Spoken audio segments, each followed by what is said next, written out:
Doctor صاحب break پر جانے سے پہلے جو سوال میں نے آپ سے پوچھا تھا وہ یہ تھا کہ مریم نواز نے کہا کہ 3 سال تک خدائی لہجے میں یہ بندہ کہتا رہا کہ میں این آر او نہیں دوں گا، لیکن ابھی ہم سے خود این آر او مانگ رہے ہیں. اور خبر یہ بھی تھی کہ کچھ وفاقی وزراء نے مریم نواز صاحبہ سے رابطہ کرنے کی کوشش کی ہے مذاکرات کے لیے. تو اس خبر میں کس حد تک سچائی ہے بتائیے گا. دیکھیے، اس سے پہلے کہ میں مریم صاحبہ کی کہی ہوئی کسی بات کی سچائی کے اوپر جاؤں، میں آپ کو یہ بتانا چاہتا ہوں کہ آپ نے تو انگلش ڈیفنسز پڑھے ہوئے ہیں. اس کو کہتے ہیں بلیم دی وکٹم.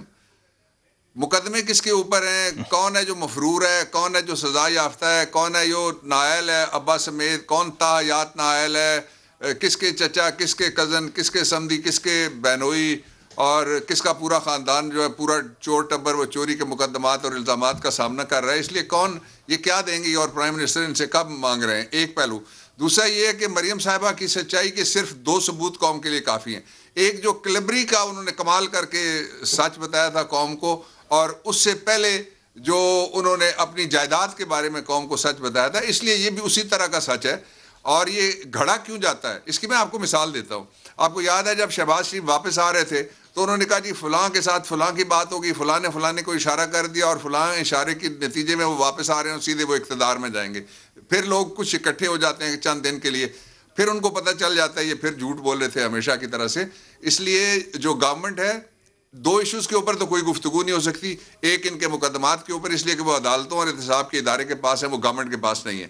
اور دوسرا جس پہ گفتگو نہیں ہو سکتی وہ این آر او ہے، جو 38 پوائنٹس تھے ان میں سے انہوں نے کہا 34 آپ نکال دیجئے، اور ہمیں لکھ کر کے انہوں نے ایک دیا تھا اسپیکر ہاؤس میں اس میٹنگ کا حصہ تھا. وہ کام نہیں ہو سکتا.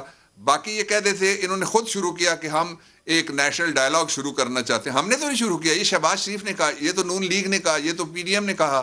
اور جب ہم نے یہ کہا کہ ان 2 کے علاوہ ہم بات کرنے کے لیے تیار ہیں، وہ کہتے ہیں یہ این آر او مانگ رہے ہیں. اس کا مطلب یہ ہوا کہ اس موقع کے اوپر بھی وہ قوم کے سامنے جھوٹے تھے. نیشنل ڈائیلاگ نہیں بلکہ نیشنل ریکنسیلیشن آرڈیننس مانگنا چاہ رہے تھے. تو مذاکرات کی کوشش کی گورنمنٹ نے اپوزیشن کے ساتھ، مریم نواز کے ساتھ؟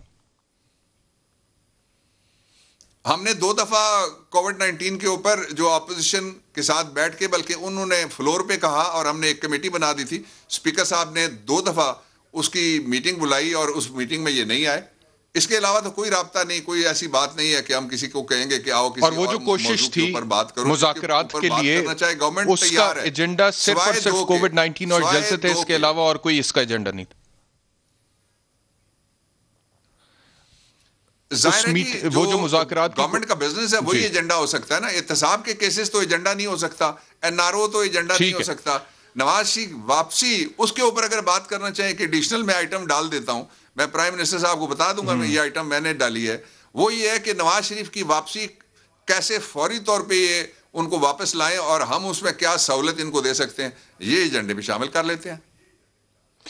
اچھا ڈاکٹر صاحب یہ فرمائیے گا کہ اگر یہ اب پی ڈی ایم کی جو نیکسٹ سٹیج ہے وہ کہتے ہیں اب ہم لانگ مارچ کریں گے اور اسلام آباد آئیں گے اور اس کے بعد استعفے بھی ہیں اور حکومت کو گھر پہ بھیجیں گے، تو اگر وہ لانگ مارچ کرتے ہیں اور اسلام آباد کا رخ کرتے ہیں تو گورنمنٹ کی کیا حکمت عملی ہوگی اس حوالے سے؟ پہلے تو یہ ہے کہ عمران خان ویسے ہی اپنے گھر پہ رہتے ہیں، ان کو کون گھر بھیجے گا؟ وہ تو گھر پہ رہتے ہیں، اور گھر پہ رہنے والے یہ پاکستان کے پہلے پرائم منسٹر ہیں. انہوں نے تو 7 گھر بنائے ہوتے سرکاری خرچے پہ. دوسرا یہ کہ وہ اسلام آباد آئیں گے. آپ کو یاد ہے پچھلے سردیوں کے اسی موسم میں وہ آئے تھے استعفے لینے، اس دفعہ آ رہے ہیں استعفے دینے. 1 سال میں دنیا وہاں پہنچ گئی ہے جہاں استعفیٰ لینے کے لیے آنے والا اب کہتا ہے میں استعفیٰ دینے کے لیے آؤں گا. اور پھر ان میں سے کون ہے جو پبلک کے ساتھ رات کو وہاں پہ سڑک پہ سوئے گا؟ مولانا تو اپنے F8 والے گھر میں سوتے رہے. ان میں سے کون ہے جو سڑک پہ اس طرح سے کسی کنٹینر میں گھس کے رہے گا جس طرح سے عمران خان بیٹھ کے آتا ہے؟ کدھر کے استعفے اور کدھر کا ان کا دھرنا اور کدھر کا ان کا long march? This is not a long march, this is barrister, it's a wrong march, it's a wrong timing. اس لیے کہ پاکستان کو نہیں ساری دنیا کو چیلنجز کا سامنا ہے.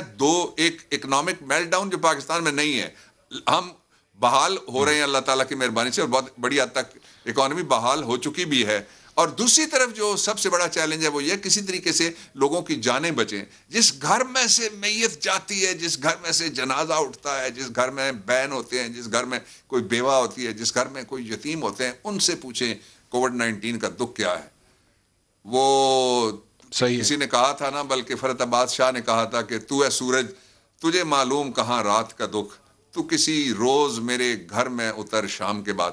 یہ آج سارے جا کے نا گڑی شاہو میں کسی مکان میں لیٹے، ان کو پتہ لگے گا کہ کووڈ ہے یا نہیں ہے.